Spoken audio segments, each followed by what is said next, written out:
In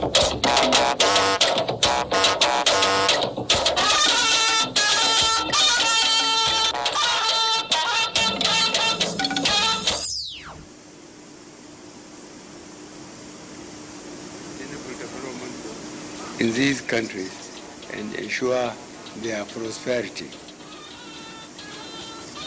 President Buhari addresses the UN, makes case for urgent support towards building resilience of developing countries. There are about 9 banks around here. The ATMs are neither paying. There is no money inside the banking hall. Cash scarcity. Correspondent gives update on cashless policy. Remain non-partisan, ensure safety of men and materials, IGP warns. You must be prepared to work more assiduously towards providing the requisite strategic leadership in your various posts. Hello and thank you for joining us on the Network News on NTA. I'm Naja'atu Tijani. Michael Olaleye joins us from Lagos. Remember to follow this newscast live on our website, nta.ng/live, and all our other social media platforms. President Muhammadu Buhari says for no one to be left behind in the quest towards achieving sustainable development, least developed countries must be given urgent and robust assistance towards unlocking their potential and building socio-economic resilience. This was while addressing the 5th United Nations Conference in Doha, the state of Qatar, on least developed countries. State House correspondent Adamu Sambo reports. Nigeria is here to show solidarity and support to the least developed countries in their quest to achieve the Sustainable Development Goals. Least developed countries, President Buhari says, are facing enormous challenges and therefore in need of transformative solutions. The theme of the event, From Potential to Prosperity, he believes, is not only apt, but indeed a call to action in addressing their developmental vulnerabilities and challenges that are not always of their making. As a matter of urgency, there are a number of priorities we have to focus on to help achieve sustainable development goals in these countries and ensure their prosperity. There is no doubt that the least developed countries need enormous financial support and investment of enormous resources to reduce poverty, create jobs, combat hunger, expand social protection systems, and ensure quality education. Nigeria, the president explains, is strongly committed to achieving the SDGs and believes that the Doha Program of Action presents a viable framework for achieving these goals. He therefore urges developed countries, civil society actors, the private sector, and the business community to partner with the least developed countries in order to provide them necessary resources and help develop their capacities to achieve the economic, social, and environmental goals of the 2030 Agenda. Nigeria canvasses for duty-free and quota-free market access for products originating from the least developed countries to ensure their integration in regional and global value chains. Similarly, it is important to put in place modalities to facilitate transit cooperation, transfer of technologies, and access to global e-commerce platforms, as they are critical for least developed countries' integration into the regional and global value chains and communication technology services. President Buhari is also worried that least developed countries continue to suffer disproportionately from the effects of climate change, despite contributing the least to its causes, noting that deaths from climate-related crises are higher in the most vulnerable countries, with projections that there will continue to be an upward trend. Accordingly, we must prioritize cutting global emissions and work with determination to hold warming to 1.5 degrees, thereby securing our children's future. We must also commit to helping building resilience in developing countries, while also providing the needed technical as well as financial support for a just transition to renewable energy. The world leaders, he also said, must continue to focus on how best to ensure the provision of security, education, health, and other basic services for their people in order to guarantee a prosperous future for all. From Doha, Qatar, Adamu Sambu, NTA News.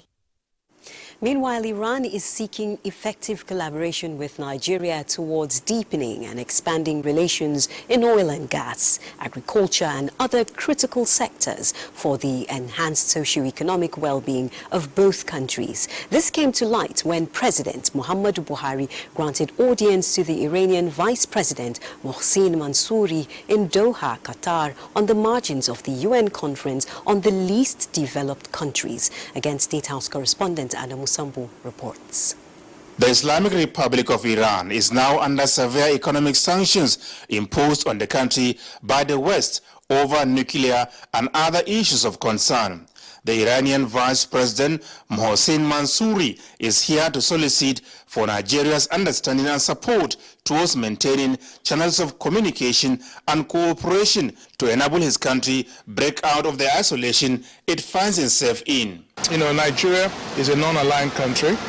We have our independent foreign policy that is not, we're not dictated to by any other country.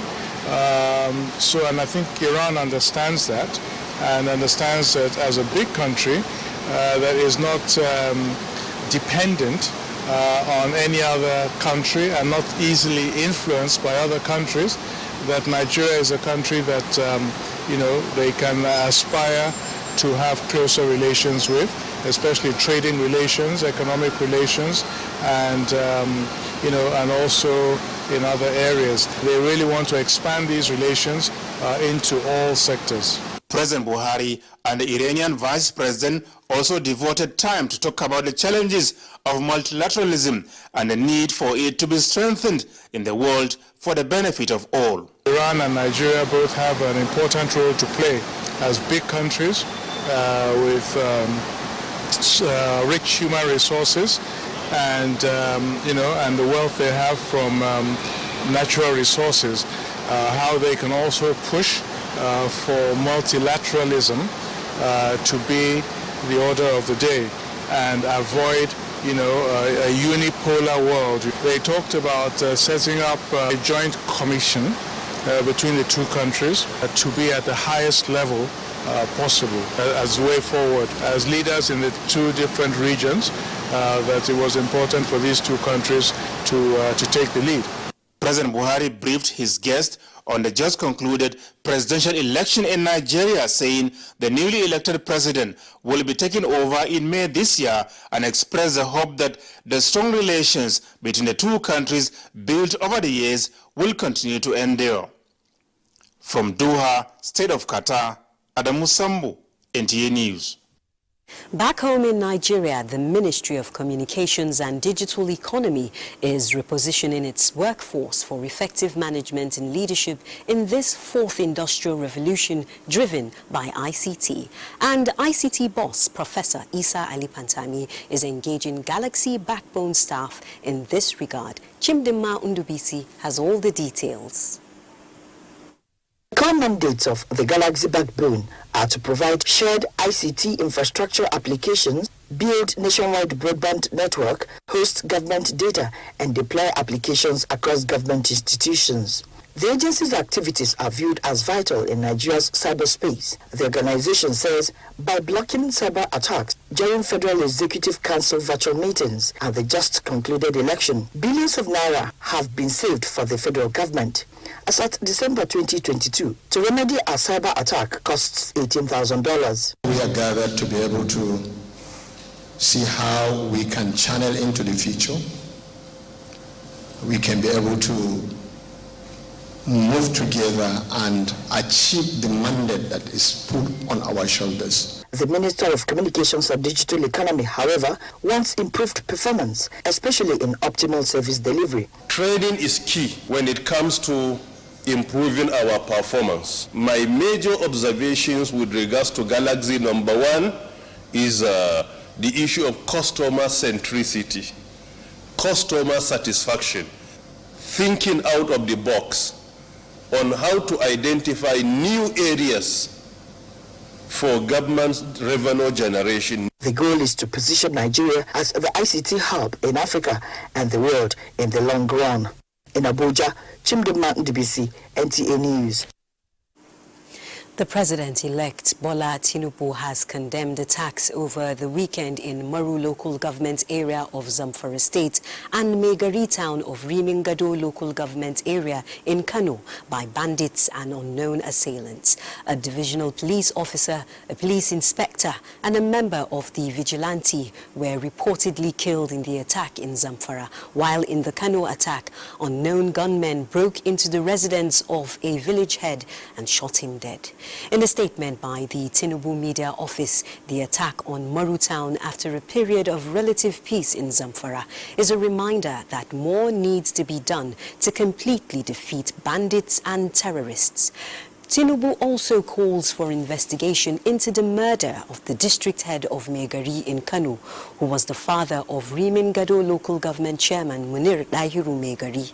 In separate condolence messages, Tinubu consoles prominent cleric Sheikh Ahmed Gumi, who lost his mother, and the family of late General Sani Abacha over the death of their son Abdullahi, praying for God's mercy on the departed souls. Following a lift on the ban on the use of motorcycles in remaining 7 local governments in Yobe State due to improved security, residents and motorcyclists have expressed joy over the development. Talatu Lamon reports that the ban has been in effect for the last 11 years.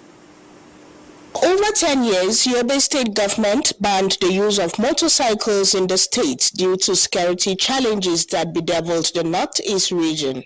However, the ban was lifted in January 2022 in 10 out of the 17 local government areas, leaving out Damaturu and 6 other council areas in Yobe East Senatorial District with the ban still imposed. Barely 24 hours ago, Governor Mai Malabuni lifted the ban in the affected areas from 6 o'clock in the morning to 6 in the evening daily.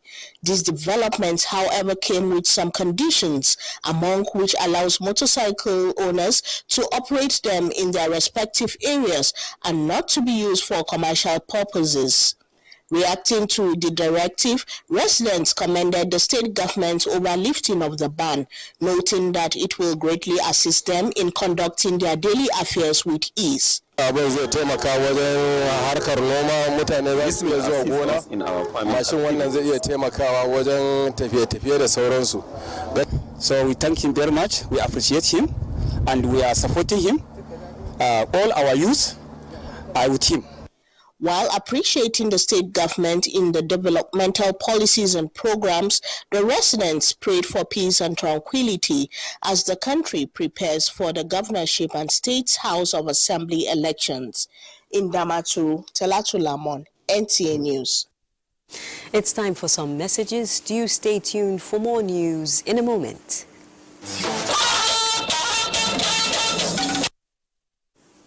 It's nice to know you're still watching, and we're talking diplomatic ties now. Nigeria and India have signed a memorandum of understanding to partner in meteorological science, technical research and development. NIMET Director General Professor Mansur Matazu signed the MOU on behalf of the federal government at the recent Executive Council meeting of the World Meteorological Organization held in Geneva, Switzerland. Minister of Aviation Senator Hadi Sirika, who oversaw the event alongside the Indian High Commission in Geneva, said the MOU marks another milestone in the unprecedented growth of NIMET under the Buhari administration, adding that it is also a great testimonial to the global global leadership of NIMET within the world meteorological community attained during the tenure of Professor Matazu as Director General. Meanwhile, Professor Matazu says the main objective of the proposed collaboration is to provide bilateral relations between NIMET and its Indian counterpart towards meteorological development in the two countries. The uniqueness of Nigeria as a country lies in its diversity, and therefore Nigerians must work in unity to guarantee success of the nation. This is the view of some elder statesmen in Osun State who spoke words of wisdom on the recently concluded presidential election. Joshua Ogunjide reports. The 2023 presidential election had come and gone. Nigerians are eagerly waiting for May 29 so that the president-elect Bola Ahmed Tinubu can begin the fulfillment of his campaign promises. Some elder statesmen believe there is no other time than now for the nation to remain united and for a common purpose, which is the development of Nigeria. Let's continue to preach unity while the process of the court, whatever is going on. And we must also believe in our judiciary. In the past, you won't expect the kind of significant showing by Asiwaju in Sokoto or in Bonu. You won't see the eminently significant impact made by Obi in Lagos. We could appeal to Nigerians that politics of ethnicity should recede to the background. They appealed to the president-elect Bola Ahmed Tinubu to embrace all, irrespective of their ethnicity, and focus on revamping all sectors of the economy. If you want anybody to build a constitution that will last the next 50 years, we must involve the youth. Bring them all in to reposition the country and redesign the constitution. The leadership is always important. The type of leadership that will say that we're all the same laws, the same rules will govern everybody. That will be a starting point. Optimism that Nigeria will rise again and take its rightful place in the community of nations. In Osogbo, Joshua Okochiri, NTA News. Stakeholders of the North Central All Progressives Congress have expressed confidence that President-elect Bola Ahmed Tinubu will make his government youth-friendly as well as acknowledge hard work. Salihu Gwanara reports. These stakeholders acknowledged the voting strength of the North Central Geopolitical Zone that led to the successes of the All Progressives Congress in the last three cycles of elections, in which the party came out top at the center since its formation in 2013. As a sagacious leader, we have no fear about your ability to fetch the best hands for further assignment.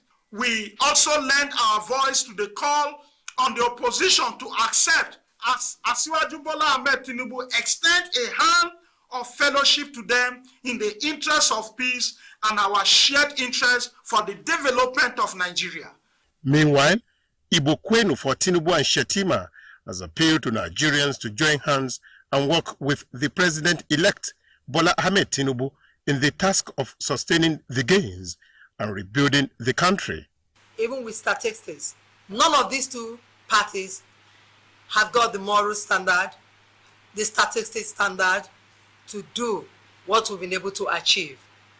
APC won the election. The group acknowledged the active participation of Nigerians towards building a lasting democracy beyond 2023 in Abuja. Saliu Gwanara, NTA News. The People's Democratic Party, PDP, and its 2023 presidential candidate, Atiku Abubakar, have submitted a letter of petition to the Independent National Electoral Commission, INEC, demanding cancellation of the February 25th presidential election. Timothy Yusuf reports that the party laid the complaint during a peaceful protest to INEC headquarters. PDP National Working Committee and members of the party's presidential campaign organization at the Abuja Legacy House of the PDP, first gathering after the 25 February presidential and national assembly polls. They came with a common agenda, a peaceful march to the INEC headquarters to register grievances over alleged irregularities in the conduct of the recent presidential election, where the PDP candidate emerged runner-up. The march to INEC, led by Atiku Abubakar, with PDP National Chairman Senator Yocha Ayu presenting their letter of grievance to INEC. We call on INEC not only to cancel the election, but do the needful and conduct a very credible election. INEC National Chairman, represented by the National Commissioner for Voter Education, Festus Okoye, restated the Commission's allegiance to the Federal Republic of Nigeria.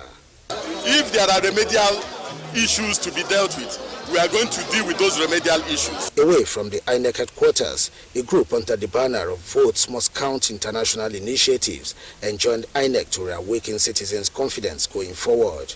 The leadership of INEC did not host an election with the influence of the Electoral Act. The Senator Usman Wowo led People's Forum Abuja, on the contrary, enjoined aggrieved political parties and their candidates to seek legal redress rather than acts that may breach the nation's enduring peace. And we believe that whatever the outcomes from the court, every of them will be abided by it, rather than taking law into our hands. They urged politicians to demonstrate sincere love for the country above every other consideration. Timothy Yusuf, NTA News. Still on party matters, the Labour Party governorship candidate in Adamawa State, Umar Mustafa Madawaki, has stepped down for the APC governorship candidate, Aishatu Dahiru Ahmed Binani, saying the decision was born out of the desire to develop the state, and Binani remains the only candidate who will champion the cause. Usman Mukhtar reports. The governorship candidate of Labour Party in Adamawa State, Umar Mustafa, who collapsed the structure of his campaign organization in support of the APC governorship candidate in the state, Senator Aishatu Dahiru Ahmed Binani, said they share the same mission and vision towards harnessing the resources of the state for the developmental projects. He promised to mobilize supports and ensure victory of Binani in the forthcoming governorship election, calling on his supporters to canvass votes for her. I am saying every single supporter from the 21 local governments should now dedicate themselves to the service of Senator Aishatu Ahmed Binani. The APC governorship candidate in Adamawa State, Senator Aishatu Dahiru Ahmed Binani, who expressed appreciation for the show of support, promised to provide good governance and result-oriented programs and policies if given the mandate. This is welcome development and a great achievement to the APC family, Mr. In Yola, Usman Mukhtar, NTA News. Ahead of Saturday's governorship and state houses of assembly elections, strategic commanders of police formations have been charged to provide the needed leadership to ensure a peaceful atmosphere for the electorate and those on election duty. The Inspector General of Police, Usman Al-Ghali Baba, gave the directive at a meeting with strategic commanders at Force Headquarters, Abuja. Francis Form was there for NTA News. The police chief, IGP Usman Al-Ghali Baba, is impressed with the performance and conduct of his men at the last week's presidential and National Assembly elections, but wants an improvement. I charge you all to recommit yourselves to national duty and sustain the high operational level that is attracting a broad commendation to the force. Here he is meeting them for another national assignment. It is about this week's governorship and state assembly elections. You must be prepared to work more assiduously towards providing the requisite strategic leadership in your various posts for your personnel in guaranteeing an electoral and general public space that will remain stable, peaceful, and secure enough. IGP Al-Ghali Baba reminded the strategic commanders of the force to see towards their operations within the rule of law and remain non-partisan, firm and supportive to INEC. Francis from NTA News. It's time now to join Michael in the Center of Excellence, Lagos.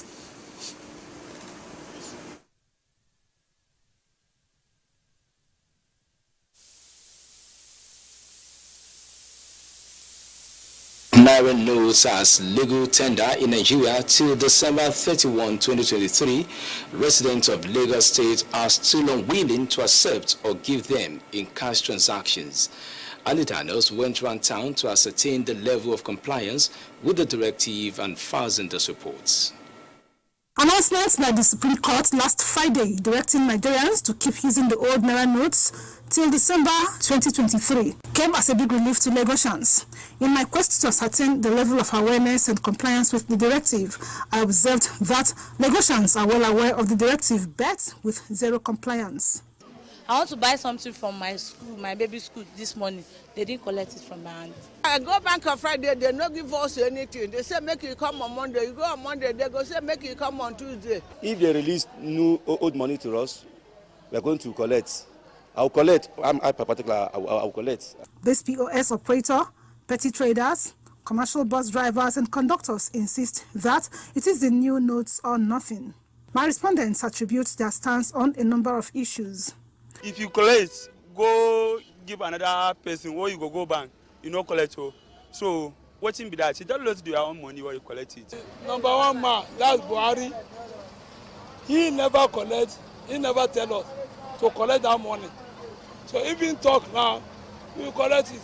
So they should go out, come out and tell us, traders, petty traders, you people should start collecting old notes and they should bring it out. They were the one who asked us to bring it to the bank. We took it to the bank.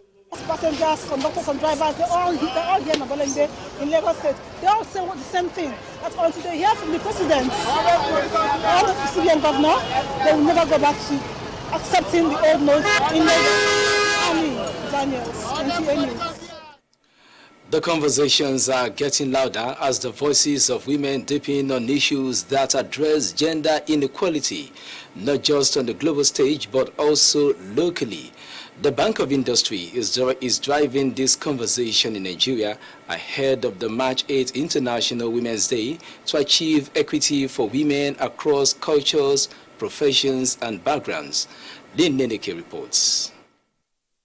The need to understand the challenges that women encounter and proffer sustainable and effective solutions is paramount in achieving gender equality. This conference by the Bank of Industry opens up discussions on diverse areas that relate to women empowerment as women from different sectors celebrate the achievements of women in national development. Minister of State, Industry, Trade and Investment, in her remark, observed that the federal government has made efforts in promoting equity with various projects designed to support women economic empowerment at every level. The federal government elicited the perspectives of over 100,000 Nigerians, including grassroots women. This is expected to culminate in the implementation of a transformative national policy for women's economic empowerment in Nigeria on a larger scale. Panelists took turns to deliberate on how to navigate gender stereotypes, advocate for the girl child, and pave way for younger women as mentors. It's one thing to start your business, but it's another thing to scale it up. And really, that is where you really face a lot of gender biases. Poor rates of education, the out-of-school rate is high, a lot of indices in terms of vaccination coverage, in terms of disease burden. Managing Director, Bank of Industry, say the bank has continued to support women-owned businesses across all sectors. We have disbursed $4.5 million out of a commitment of $10 million in Alethea IDF Fund. Theme for this year's International Women's Day is Embrace Equity as the campaign continues. In Lagos, Lynn Neneke, NTA News. Do not forget to follow this news broadcast live on our website at nta.ng/live and on our other social media handles displayed on your screen for updates. Time for some messages. The news will be back shortly. Please stay. We're talking money matters now. Last week, the Supreme Court directed that old 200, 500 and 1,000 naira notes remain in circulation till the end of 2023. Let's now join our financial correspondent, Boss Sede Abel, for an update on the policy. Today at Area 3, where most of the banks are lined up here in Abuja. I was just told moments ago that some commercial banks have started paying the old Naira notes. 9 banks around here. The ATMs are neither paying. There is no money inside the banking hall. In fact, withdrawal and issues are not being attended to. By 8 o'clock, they fixed this canopy that we should sit down. We sat down, they went inside. Nobody came out to address us.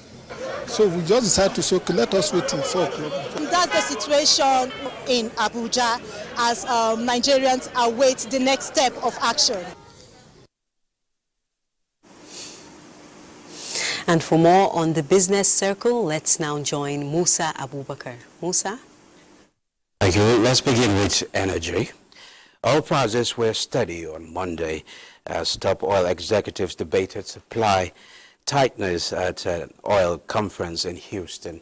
CNBC reports that Brent crude futures were trading up 39 cents or 0.45% at $86.22 a barrel by 12 p.m. Eastern Time. U.S. West Texas Intermediate crude futures were up 67 cents or 0.84% at $80.85. Both benchmark had declined by more than $1 per barrel earlier in the session, as China set a lower than expected target for the economic growth this year at about 5%.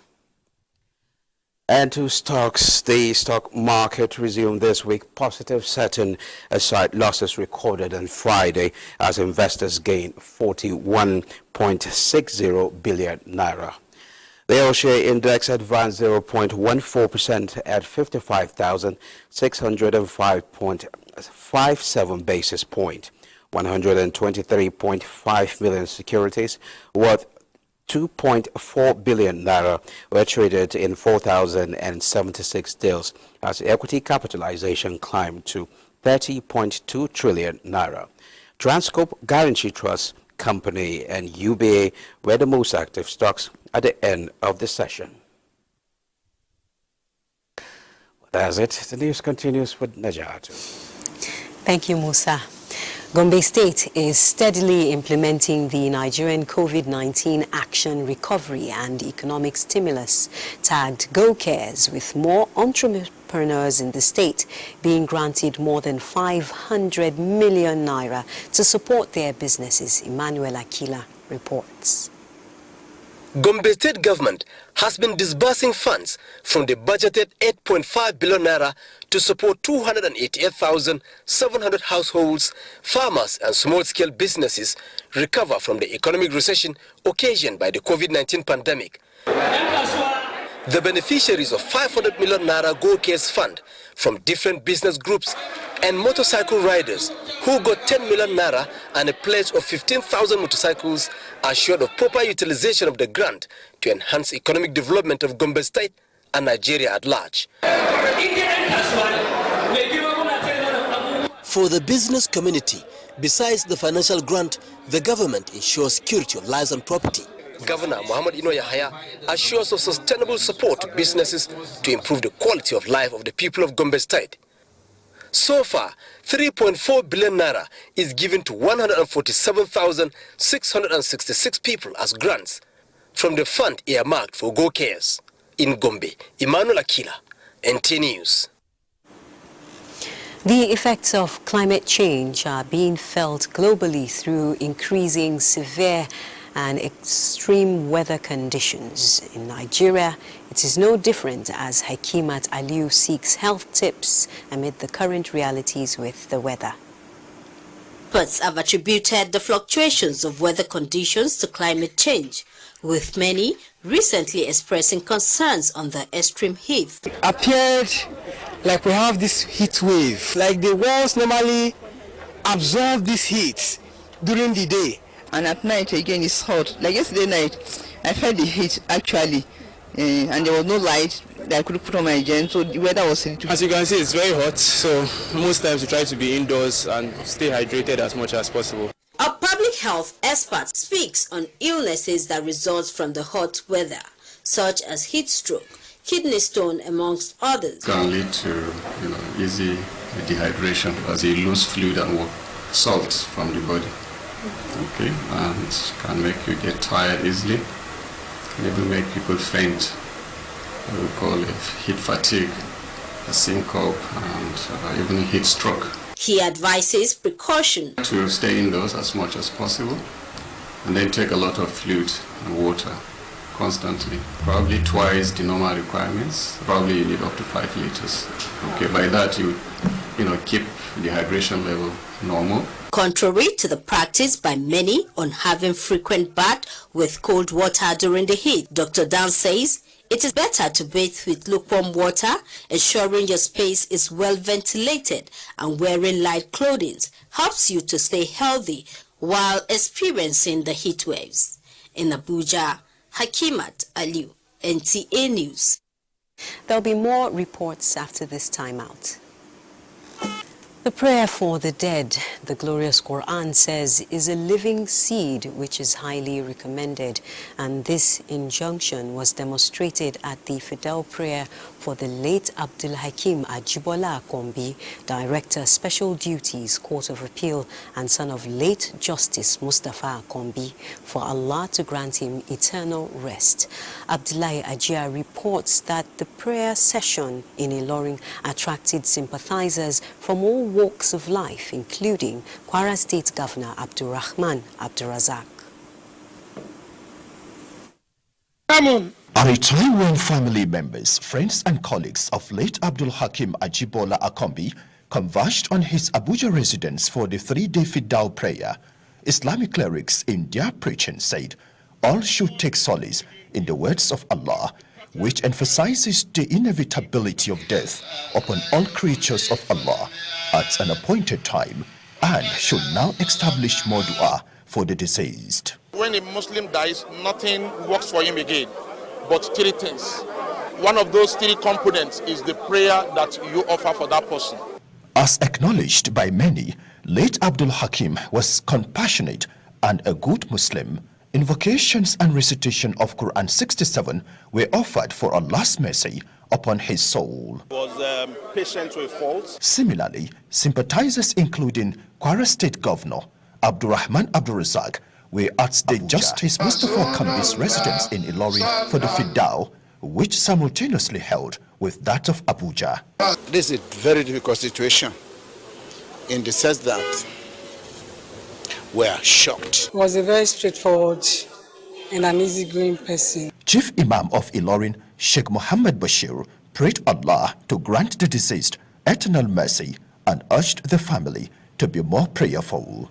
Until his death on Saturday, 4th March 2023, he was the Director of Special Duties, among other positions held in the private and public sectors. He is survived by a wife and 3 children, as well as siblings. In Abuja, Abdullahi Ajia, NTA News. On that note, we conclude the network news on NTA. Thanks for watching. Remember to keep saying no to rape and rapists. I'm Najaa Tutijani.